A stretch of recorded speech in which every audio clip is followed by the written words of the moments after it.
understand it, but everything. I did something many watch enthusiasts would consider sacrilege. I had my vintage Rolex Datejust totally refurbished, including a new dial and bracelet. Now, many collectors believe that as long as a watch is still ticking and keeping good time, you shouldn't mess with it. Like, don't get the scratches buffed out, don't change the dial or the hands, even if they're tarnished. Patina is good. Over-polishing is bad. Swapping in new parts will ruin your vintage watch. I disagree. I don't see a point in preserving old stuff just for the aesthetic. I mean, I like patina, I can appreciate someone's raw denim progress pics, but I don't want to actually wear their jeans. I want to create my own sick fades. Actually, I don't even want to do that. Raw denim is way too much work. What I'm saying is, to me, patina is special because it's personal. But why am I talking about this? My first luxury watch, and actually the only luxury watch that I own right now, was a Rolex Datejust 16030. It was manufactured in 1984, making it just a few months older than me. I bought this watch from my friend Christian from Theo and Harris. He gave me a very good deal, and frankly, I only went vintage because it's what I could afford. It was like half the price of a brand new Datejust. Now, this 5-digit reference was keeping perfect time, but it was aged. I mean, it looked like a 30-plus-year-old watch that had actually been worn. And I didn't mind the signs of wear, but I also didn't buy it for the vintage look. I did like the somewhat rare taupe dial with the white lettering. I found the jangly, stretched-out Jubilee bracelet to be comfy on my wrist. But after wearing it a lot for over 5 years, it had gathered even more scratches and a big ding on the crystal, and the bracelet was even looser, to the point where I didn't really trust it to stay on. It still kept good time, but I was afraid to get it wet. You know, it hadn't been pressure tested in a while. And for all of those reasons, I found myself wearing it less often. I just didn't want to damage it or lose it. I figured it was time for a checkup. You know, at the very least, I wanted to make sure that the oyster case was still watertight. Now, I knew that I could go to a local watch repair shop and probably get this done for like $500 or $600. They'd clean up the movement and pressure test it, but I wanted to know what a proper Rolex servicing would look like, how much it would cost, and how long it would take, and what they would actually do. So I went to the closest authorized dealer and I had it inspected. Now, at this point in the video, you're probably wondering, is this guy really just gonna keep blabbering on and not take the watch out of the bag? I know. I get it. You want to see the watch. I want to see the watch. But I also need to keep my retention rate up. I mean, views have been down, if I'm honest with you, and I have mouths to feed. But whatever. I'll take the watch out of the bag right after a word from today's sponsor. Just kidding. No sponsor. Let's look at the watch.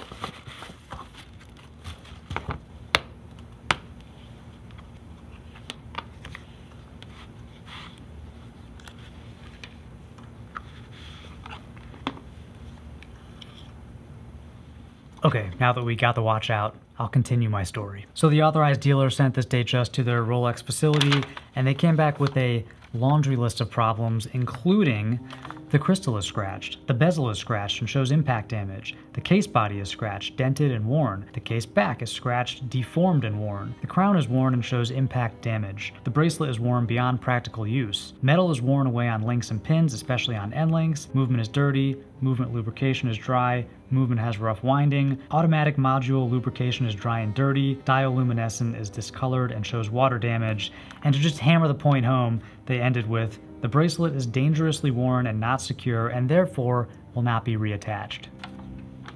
Not gonna lie, when I was reading this, I almost felt a little embarrassed, like a negligent father or something. Anyway, Rolex service is all or nothing, so you can either have them do everything they suggested or they won't service your watch. In other words, they don't offer their recommendations a la carte. Like if they say you need a new bracelet dial and the movement repaired, you can't just ask them to repair the movement. So when they came back with their $2,800 list of recommendations, I had a choice to make. I could either pony up and get this watch restored to Rolex standards, including a new dial, handset, and bracelet, or just take it somewhere else and get the movement service for like $500. And this is where the whole vintage patina debate comes in. You know, many watch snobs, enthusiasts would say that you shouldn't touch any of the components that you don't have to. So get the movement service, get it pressure tested, but don't swap the dial or bracelet or handset. Preserve that vintage patina. But not me. I decided to go big and let Rolex do their thing, even if it meant having to get a new dial, which I'll talk about in a minute. And I'll tell you why I did this, but please know, I'm not trying to convince anybody of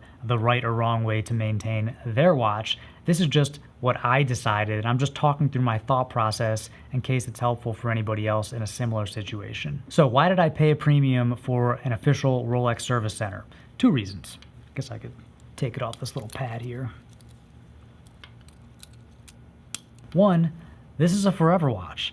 I'm gonna have this watch, hopefully if I don't lose it, until I die. And hopefully I'll pass it down to someone else who will enjoy wearing it as much as I have. So I want it to be as durable as possible, and new components are just more durable. Plus, I'll only need this type of thorough servicing maybe one more time. This watch will probably never need a new bracelet or dial ever again. And reason number two, this was a chance to upgrade one key component that I think would make me want to wear this watch more often.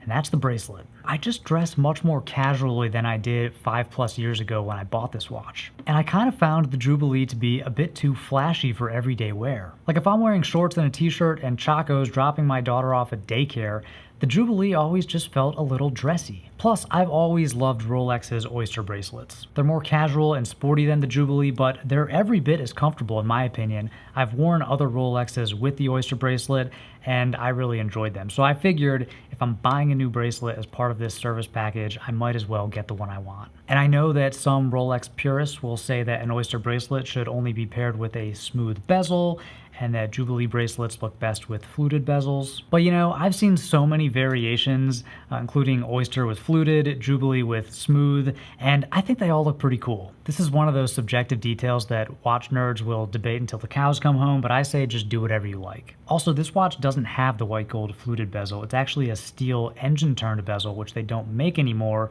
I think it's a bit more industrial and sporty than the fluted bezel. I've also seen examples of this exact bezel paired with the Oyster bracelet, and I thought they looked great. Plus, I still have the Jubilee bracelet, so if I want to, I could get that restored and then wear that one too. Now, I knew that making these big changes would mean that I kind of had a different watch. It's a more modern watch. But the heart of it, the movement, and the Oyster case are the same. And it would still cost way less than buying another watch. I mean, in some ways, this is like getting a new Datejust for like under $3,000. So with all that said, here's how it went. If you're swapping in new components like the dial or bracelet, Rolex will let you choose styles, but you have to choose something that is period appropriate. So you can't put like a 2024 dial or bracelet on a 1980s Datejust. If that same taupe dial was available, I definitely would have chose that color. I really loved that color, but it wasn't, and so Rolex suggested replacing it with a silver one, very common color for vintage and modern Datejusts. But one thing I really liked about that taupe dial is it was sort of uncommon. Like to me, the silver just felt a little too generic. So I asked what my options were, and they let me choose from these dials. I cross-checked this with other service providers, and it does seem like these really are your only choices if you're getting a new dial on a 5-digit Datejust. Of course, you could buy your own dial and have it replaced somewhere else, but I wanted to make sure I was getting authentic parts. I'm not gonna lie, this was a tough choice. I considered white, black, maybe even blue, but in the end, I went with this slate gray for a few reasons. First, it's just the closest in value to the old taupe dial that I had. It still has the white lettering, which I think is really cool. It's sort of minimal and casual with the small dash minute markers around the outside, as opposed to the more dressy Roman numerals that you see on a lot of Datejust dials. And I sort of like the coffin shape of the hour indexes. Like they're these little pedestals that have a bit more heft than the more common matchstick indexes. I think they look really cool with the steel engine turned bezel. They kind of match that style. And also with the way they catch light, they're visible from like any angle. And finally, I just like the gray color. It's a little bit darker than the taupe dial I had, but it's still kind of a medium value in between white and black. I also like the sunburst finish.